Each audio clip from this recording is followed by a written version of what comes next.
esengo ya koyeba ete bozali ebele liboso ya baposte téléviseur na bino pona kolanda émission tolobela mboka Congo na yango bandeko balandi ya émission tolobela mboka Congo na pesi bino mbote esika nyonso ezwami bino petika ete kimia nzambe tata eingela o mabota mabino bandeko balandi lelo vraiment tokolobela 3 points awa na République démocratique du Congo makambo ezali koleka en tout cas bandeko langa vraiment bo s'abonner encore une fois massivement merci vraiment na bino pona Monica Kasoko Océan à lobby en tout cas bandeko bosa ila kana moni va abonner bokimi mbangu to comme so mbaba ko 6000 soki 800 combien en tout cas lazo sepela ke avant to fêter 2 ans d'abiso to ko kisata 10 000 abonnés et ko salanga vraiment esengo makasi encore une fois merci na bilo boza ko s'abonner bo lembate bo liker bo partager ba mission bo bomesano on est toujours ensemble tozali kolobela marche ya UDPS ndenge la bisaki bilo ete bandeko balandi balobaki ba ko sala marche na bango pona ko soutenir président na bango na makambo nyoso azali ko sala ya mibale tokolobela meeting ya mwana mboka mfumo bwala mfumo muzitu na lolenge oyo asalakisaki moi matinée politique na ye wapezalaki na bosani côté yango pour sa première fois vraiment na komakuna mais tokoyeba lesu kosolola nini ezali koleka la saint ya lamuka to analyser ensemble bokoyeba nyoso na bolayi na sima ya basango Matondo mingi lisusu vraiment na Dacosta Mondele El Campo on ne change pas l'équipe qui gagne notre coordonnateur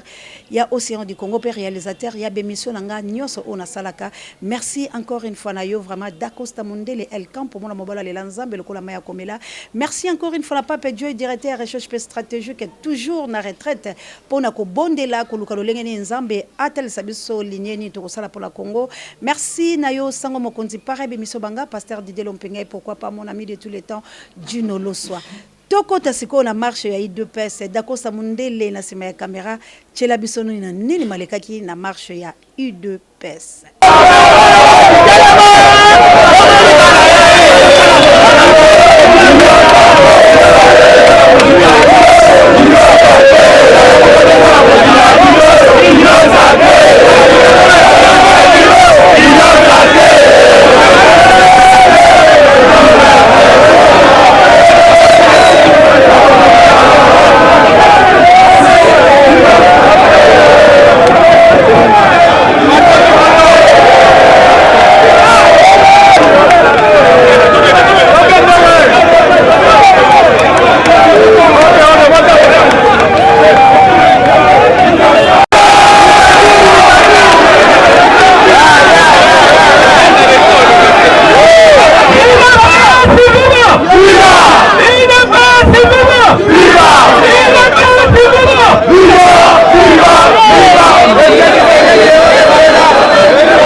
Balandito analyser ensemble voilà la moni bomoni ya mwana mboka oto bengaka l'homme du peuple hein l'homme d'état tango bakangi en tout cas biso tozaki na prison makala bomoni bongo Frank Diongo akomi na ye moyembi motoloko la papa Frank Diongo na makasi wala za lango la nzoto penza e aliko kamwisa ngai personnellement na okaka pasi po ete makolo langa wa mikuse koma na makala pona koluka kotala papa ona tango bakangaki ye na maloba nyonso papa Frank Diongo abimisaka pona Congo ya kopekesa papa Etienne Tshisekedi akende te kokota na masolo ya bango na bakojo abundaki etumba émission na ye ya suko bakangelaki na boloko si je me trompe pas ezali o asalaki na ndeko Eliezer po wala nde penza abimisaki kanda sur la motema pa alakisaki ete ali motetela alakisaki vraiment ete ali nokolanga alakisaki ete ali lumumbiste kasi na sima na ye bobimi boloko ngai eza kokamwisa nga prison ya baye ekolo Congo naza kokamwa ba homme politique ya République démocratique du Congo ba kokoka prison te mais Lumumba alaki bongo te Lumumba koti boloko abimi akufi na bonkonde na ye na moni kula Bemba Gombo akoti prison abimi akomi bololé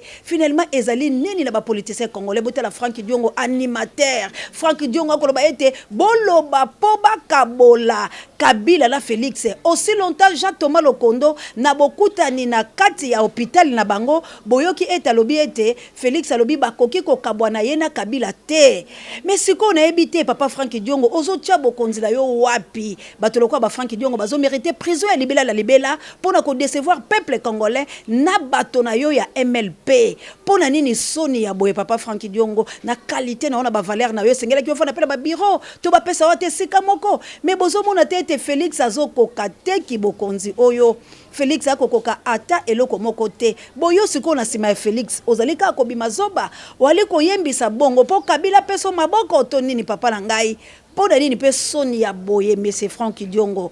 vraiment en tout cas et ça li passé na bande ko musoso bomona ki wana vraiment to koki kolanda bango te pamba te bilo moko boyebi bayaki osea lamuka pesi bango maboko na sima na yango bazali kosala makambo to zali kosala kasi ni nazali koloba la peuple congolais esengeli na yo kozala mayele cette fois-ci peuple congolais ngai osea nazali koyebisa bilo ete bokende maponami ata komokete pamba te na République démocratique du Congo bokosala maponami ya nini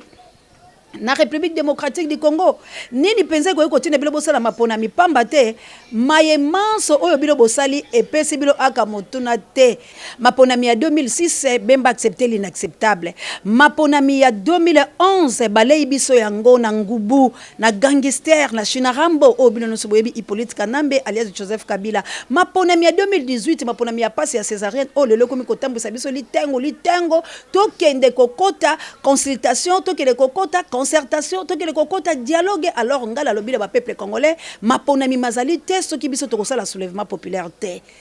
oya biso plan ya sortie de crise ezali bongo soulèvement populaire esengeli tout congolais atombola mayele pe makalisi na ye nakokene ko bunda etumba oyo po ete ba Rwanda babanga biso bande ko balandi soki to kofanda kimia ba politiki ya mboka oyo bako monela biso pe bakonyoko biso na lingi siko to kota la deuxième partie bo analyser makambo na za koloba bilo la bokebi pamba te na kozongela ka yango lisusu te soki na lobi esengeli na leka tolo bakamaka mususu oyo ko tombola biso po to kene ko bunda etumba tolanda nanu kuna epa ya mfumu muzito nini oyo mfumu muzito alobaki na peuple congolais et bongo tozonga la sima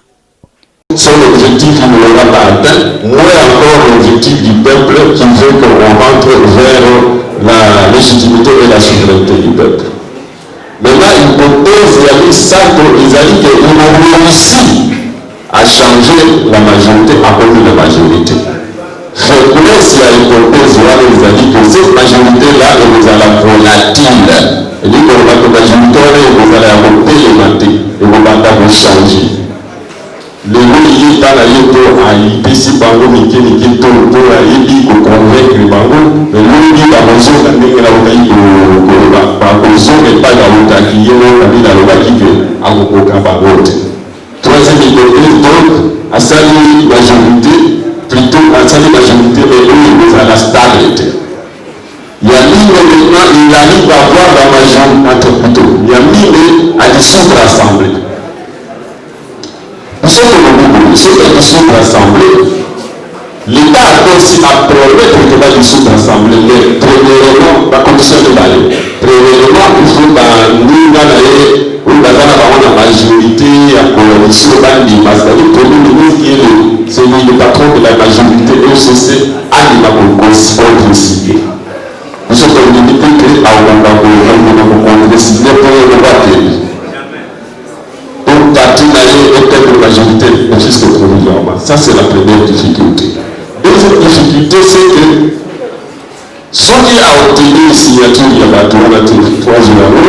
à ça la bouche. Pour constituer peut-être bon président comme ça la bouche, mais il doit avoir la majorité avec les autres. Et il y a comme ça la aussi. Ce que ça dit aussi, actuellement, quand même, tout ce qu'on a, difficulté aux analyses, que ni peuple y a ni peuple y a ni conseil, ni ceux qui sont assemblés, il faut jouer ensemble dans 2 mois. Vous ne dites qu'à la tête sans assemblée, tant au délai. Et donc, on va 2 mois. Est-ce qu'il y a organiser les élections dans 2 mois? Na wote sabini za mazaya na wote sabini. Wote tushina.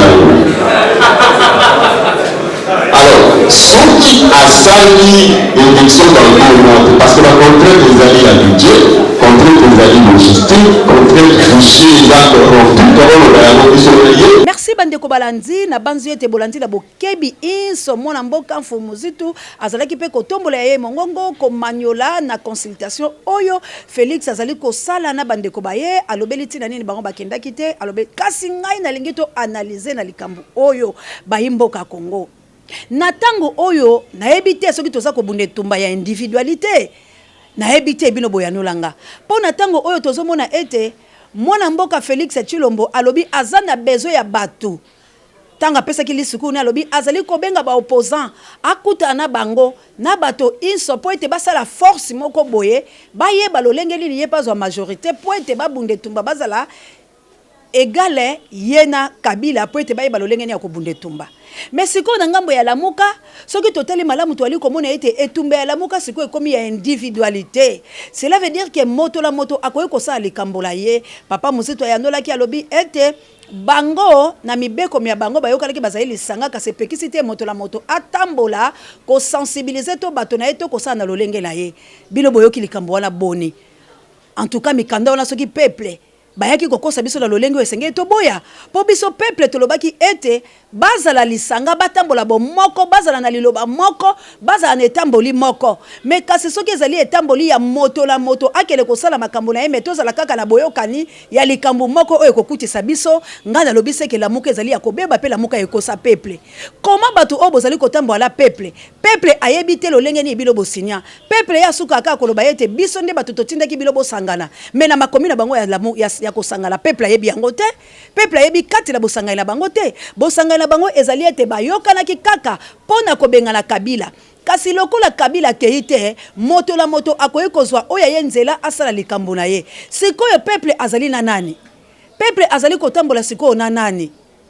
po ete na tango oyo ezali likambo ya individualité te na tango oyo tokomi na likambo union fait la force parce que fo biso nyonso tozala bana ya tata moko mama moko ekolo moko tozwa pe mokonzi moko po tomata kokende koluka lolenge nini tosala po tobunde tumbala ba Rwandais mais na botali lamuka ezali nde kotambola moto la moto abanda koluka lolenge ni akembisa makolo na ye po na belection oyo ekoya moto la moto acha moto po ete la ndimite ke la belection ezali koya Fumu Muzito akotikela kaka Fayulu ndeke le candidat président de la République ke yaza la semana ye je ne pense pas na ndimi pete ke Bemba akotikela Fayulu na ndimi pete ke Fayulu akotikela bango cela veut dire bakokende na ordre dispersé po mutu la mutu atala lolenge kani akozwa to akoeshuwe sikoyo peuple oyo azali wapi bandeko na ngai peuple azali wapi yango lazolo ba peuple congolais fungola miso tokolela titango nini tolongola no sima ya bayi politique biso bokola no to sangana to yokana lokola toza ko yokala moke to bunde tumbala biso pamba te akozela bayi politique bakosala course la bango la pouvoir bayi politique bakotala déjà lo lenge nini moto na moto a canaliser ya yenzela pointe mokolo mapona imakozala ye ayebala kosala moto la moto za koluka lo lenge nini apaiser na dialogue babango bakosala po ete yepe aya na bamas na ye me bato ba koluka te lolenge nini tozala nano liboke po ete to tambola to kende ko bunde tumba ngala banzi na komanyola makambo wana nde yango na yeko yebisa bilo ete bandeko na ngai tokeba pamba te tokoya kolela tokeba pamba te makambo makoye kozala maike oyo koya kosutuka biso peuple congolais po ete lisanga moko te oyo ezali ke batora basangani bongo la sima balobi moto la moto atambola na lolenge la ye atako na libala bandeko langa lolenge atako tobalani pona communauté de bien te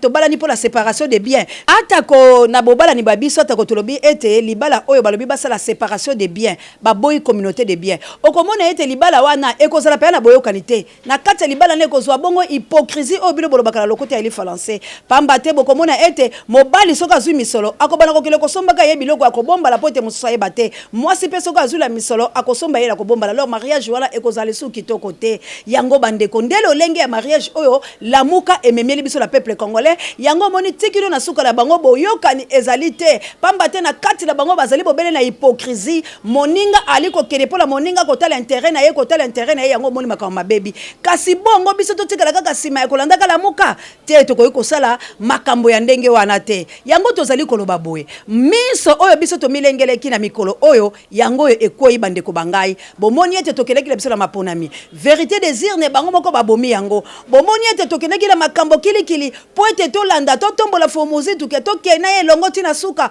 po ete tobunde tumba na banzi bino moko boli komona etumba yango ezali su lolenge obiso tozalaki te etumba yango ekomi etumba ya nyamu etumba yango ekomi kula tozali koyeba lisu te makambo ni mazali koleka po ete diplomatie eleki ebele yango nga na ekoloba ete toloba lokola ba mama na biso balobaki ete politiki eli bongo makambo na lokuta sikoyo biso na yo batu o tozali kokufa pona makambo oyo ete toali kolia malamu te toali kokufa na makambo oyo lotiliki ali malamu te toali kokufa na makambo oyo Félix ali kokoka ata koliloba moko te botala ndenge politiki ali nyamu ba oyo lobi bazaki ba opposant lelo bakomi na bango la kati ya pouvoir ba o bazaki la kati ya pouvoir azu intérêt na yete lobi akomi na opposition bato pe mususu ya Kabila tindi bango bokende kuna pona kotombola bandeko ya INC bango kuna ba mati alors tozali koyeba te eloko ni ezali na République démocratique du Congo. Analysons ensemble bandeko langai makambo oyo moto la moto vraiment acha yango la moto po ete to bunde tumba tala lelo ba moni Rwanda tala lolengo lelo ba komi ko finga peuple congolais tala lolengo lelo to komi ko sana bango échange esengeli ngai na loba esengeli ya loba esengeli okuna loba na eko kuta ndeko langai mukolo Congo abandi lisusu ko kota la kati eteolo komema bato la kati eteolo po ete atalisa bango lolengeli bankoko babiso bazalaki est-ce que na mabele na nga muta ko poser nga ba question bongo eza lokola mopaya ye na ndako langa na pesi ema ya kombele sika ya kolala na sima komi kotuna nga kalobi océan o ezali ndako na yo te soki ezali ndako yo moto futelaka yango opesaka garantie ya boni oboteka a bana boni est-ce que nga nazala droit ko répondre muto na liboma to sengeli pela na bola ye lokutu pela bengane na kati ya ndako langa eloko etika ila biso peuple congolais yangwana bandeko langa ba rapport ya mapinga bandeko langa ba tuerie eza ebele bandeko ba assassiné ezali ebele o ba moneronde basali biso lolenge bakomi kotola biso boye ezali parce que ngai na yo toza makasi te ezali parce que ngana yo totika na ba discours ezali parce que ngana yo to bandi ko talela nde ba occidentaux ezali parce que ngana toza kolela trompe le trompe yo ba boye ngana yo toza kolela o mundele o yaye o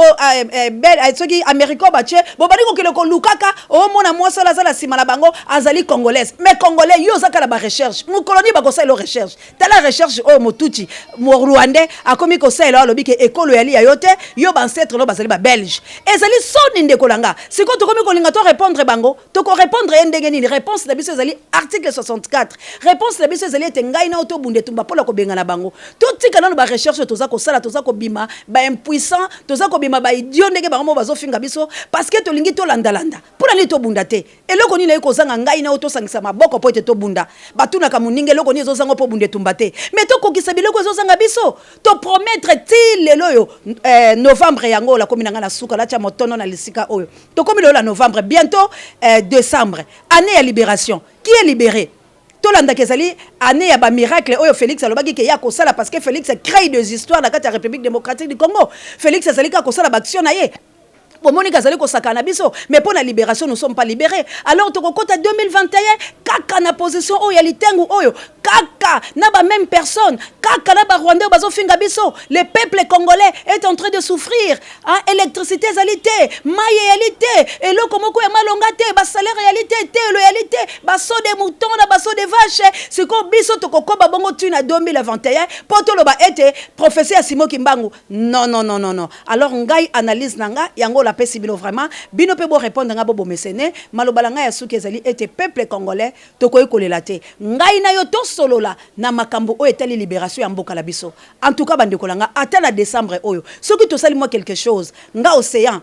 na ko sepela mais ce qui peut être l'équipe surtout to beleli bonne année comme la 2021 en tout cas na omona ka ke to lingi na biso mboka la biso te ça veut dire nous sommes pas les congolais toza vraiment ba vrai patriote te ndenge ndeko langa lobaka toza soki ba ventriote toza soki ba chikunguyote donc cela veut dire nous sommes pas des congolais et nous sommes pas des patriotes parce que toza ka société ya mboka la biso le lengo kufi boende kolanga mboka ekufi alors na bino nyoso vraiment o bosomba fidélité ya kolandanga na lobi matondo mingi les sous bino nyoso nzambe ya lola abatela bino ali no moke mon seigneur le so nkolo. Que Dieu vous bénisse. Claude Montan de Danemark, merci. Et puis Ernest Dila, la nouvelle force, vraiment, merci. En tout cas, na lobby, to bunde tumba locale, mais la Célestine Nangaï, na États-Unis, na Célestine ya France, to bunde tumba, pour Congo Oyo, et Longola Boumbu Oyo. Que Dieu vous bénisse. À la prochaine. Bye.